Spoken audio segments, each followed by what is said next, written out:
Every year new guns come out and none of them really do anything new.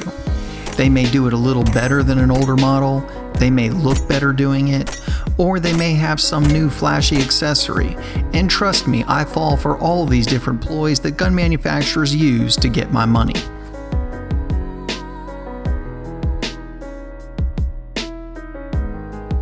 Every year at SHOT Show, I'm already figuring out how much money I'm going to be spending on guns in the coming year and realizing that I could buy a car.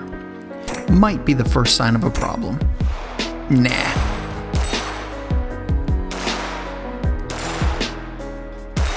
Real innovation in firearms is rare, but the Kriss Vector was a truly new design that did something that no other firearm before it had ever done. Take a practical look at recoil and how to reduce it or even negate it completely. Sweet.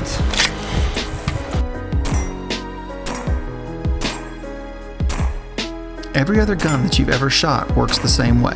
You fire the gun, the projectile comes out the barrel, and the remaining energy from the bullet cycles the action if it is a semi-automatic, and the remainder of that energy is transferred to your shoulder or hand and perceived as recoil. So typically the larger or more powerful bullet going downrange, the more energy coming back at you, the shooter, as recoil. As the gun recoils from the shot, the barrel typically moves up, something referred to as muzzle rise. Kriss is the only company to change this up, and they did it in a big way. To counter recoil and muzzle rise, the bolt in the Vector moves on channels in a downward motion. This insane innovation does two things at once. With the bolt going down, it's not directly transferring recoil into the shooter's shoulder or hand, and at the same time, with the energy of the bolt moving in a downward motion, it's actually countering muzzle rise. This system greatly reduces perceived recoil and nearly completely eliminates muzzle rise.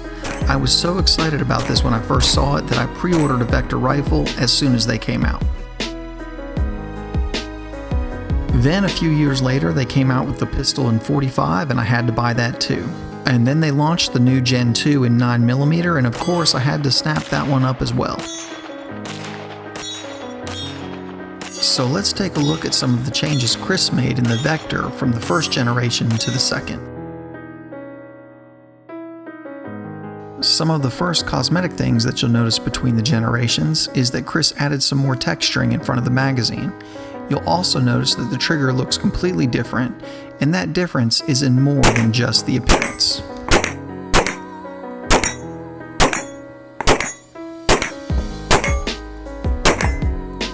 The original trigger moves straight back, somewhat similar to a 1911, but that's where the similarities with the 1911 trigger stop. The old trigger was pretty bad, but kinda got a pass because the rest of the gun was so cool.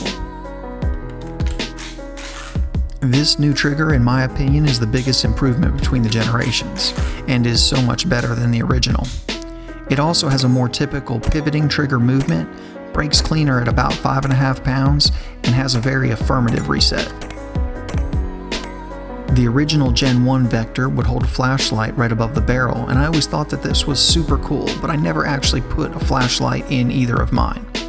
And I'm guessing I wasn't the only one because they omitted this feature in the Gen 2, and no one really seems to be complaining. Kriss also added this nice little place for engraving in case you want to SBR your Vector, a very nice touch. The safety also now has a shorter throw, which I think is a great improvement. However, it doesn't have a very positive feel when you engage or disengage it.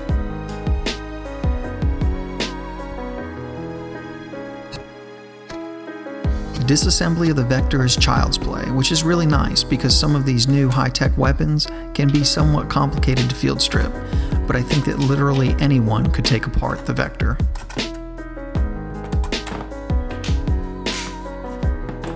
That brings up one of my favorite things. You'll notice that all the parts in the Vector are large and robust. The internals of the Vector remind me of an AK-47, just in the way that all the mechanics are big, tough, and rugged, and you aren't relying on any small metal parts that could break. I'm also just fascinated by the fact that the hammer is upside down. I probably need to get out more. It seems like all the new guns coming out are chasing the lowest bore axis they can get, and that's a good thing, but it would be nearly impossible to get a lower bore axis than the Vector.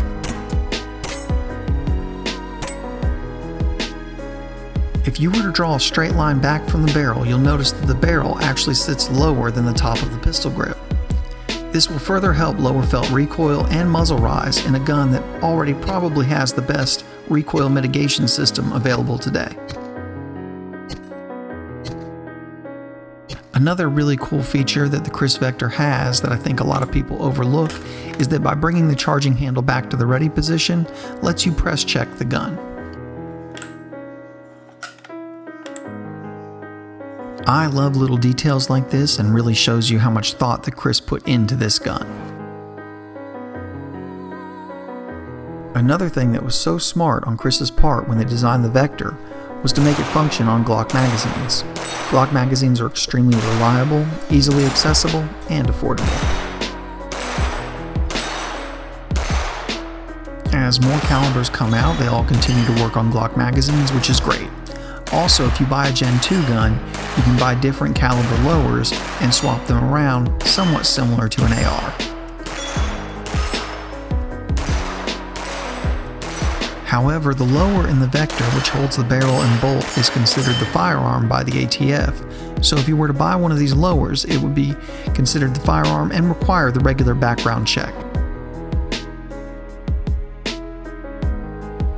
One thing that is kind of a bummer for people like me with Gen 1 guns is that according to Kriss, the Gen 1 lower is not compatible with the Gen 2 upper, so that I won't be able to shoot my 45s with that great trigger on the Gen 2 unless I buy a Gen 2 lower in 45.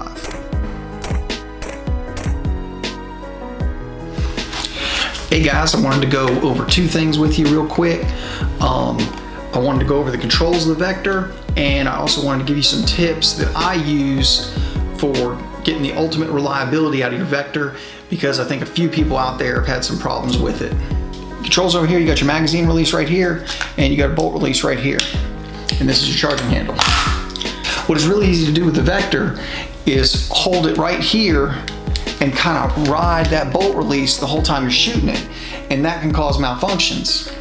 Also, I've seen some people hold it so tight that they'll drop mags right out of it by hitting the mag release right there. So if you'll notice, I have both of my Vectors set, both of my Vector pistols set up the same way. They're both stabilized pistols, so you're using the pistol brace as a cheek rest most of the time. And I've got a hand stop on them. The hand stop does two things for me. One, it gives me a nice tactile spot to put my hand, and I know that I'm not going to be accidentally reaching out in front of the barrel or anything, because obviously we don't want that. By putting my hand right there and then supporting my thumb on the charging handle, I'm keeping my hand off the bolt release, and that just allows me to keep my hands off the controls while firing. It just lets the gun be very reliable for me.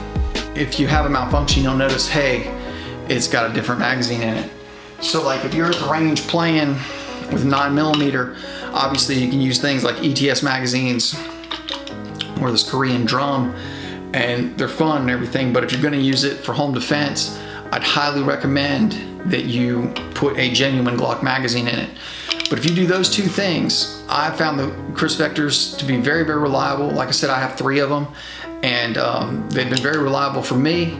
But I do those two things. I try to keep my hands off the controls, and I generally try to run genuine Glock magazines.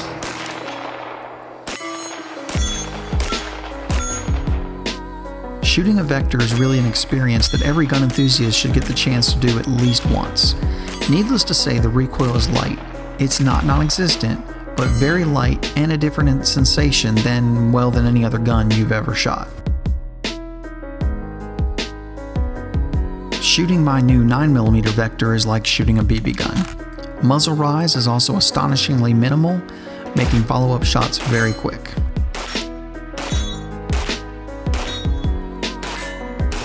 The whole system really shines in the full auto version of the gun. Sadly, I've never had the opportunity to shoot one in full auto, but just watching video of it, you can see how even in full auto the gun has no rise, just stays right on target, and has a ridiculously fast cyclic rate.